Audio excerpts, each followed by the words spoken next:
চাঁদপুরের দুর্গম চরাঞ্চলে ভাসমান হাসপাতাল Bangladesh floating medical mobile unit প্রকল্পের উদ্বোধন করা হয়েছে। ভাসমান হাসপাতালটিতে 7 জন অভিজ্ঞ চিকিৎসক এবং 32 জন কর্মকর্তা কর্মচারী সার্বক্ষণিক সেবা প্রদানে নিয়োজিত রয়েছেন। বিস্তারিত প্রতিনিধি মাসুদ বেপারীর পাঠানো তথ্য ও চিত্রে ডেস্ক রিপোর্ট।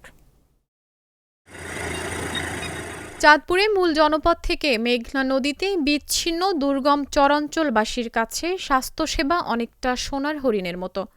স্বাস্থ্যসেবা বঞ্চিতদের নতুন করে আশার আলো ছড়িয়েছে বাদশাহ আবদুল্লাহ বিন আব্দুল আজিজের নামে ভ্রাম্যমাণ ভাসমান হাসপাতাল।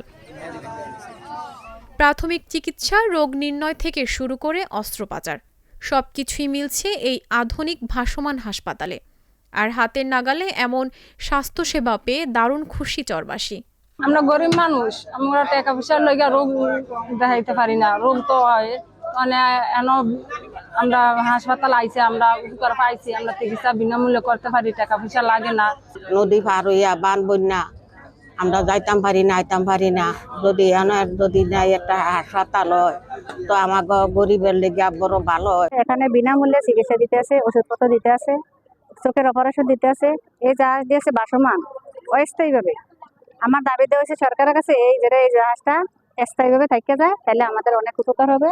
তোর যাওয়া লাগে, টাকা লাগে, এবার টাকা দেওয়া লাগে শরীয়তপুর, কিন্তু এইখানে অনেক টাকার প্রয়োজন, কিন্তু এইখানে মানুষ অসহায় লোক, যাইতে পারে না। কিন্তু এখানে একটা হসপিটাল হইলে সুযোগ সুবিধা হইতো বা এলাকার জনগণের জন্য ভালো হইতো।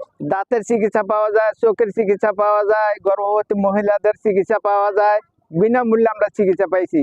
এই হাসপাতালটা যেন আমাদের জন্য অনেক উপকৃত আমরা হইতাম যদি এই হাসপাতালটা আমাদের জন্য স্থায়ীভাবে হইতো।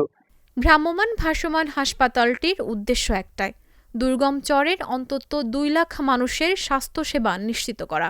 This is the gift of King Abdullah bin Abdul Aziz on the name of Kingdom of Saudi Arabia to our people in Bangladesh, our lovely people in Bangladesh, and may Allah inshallah accept it, and inshallah will all of us actually will pray to King Abdullah as he mentioned. Don't forget actually to pray to him, so we all together pray to King Abdullah and thanks for Allah for this kind, and may Allah accept it, and inshallah this is also will help all the people, all our brothers and sisters in Bangladesh.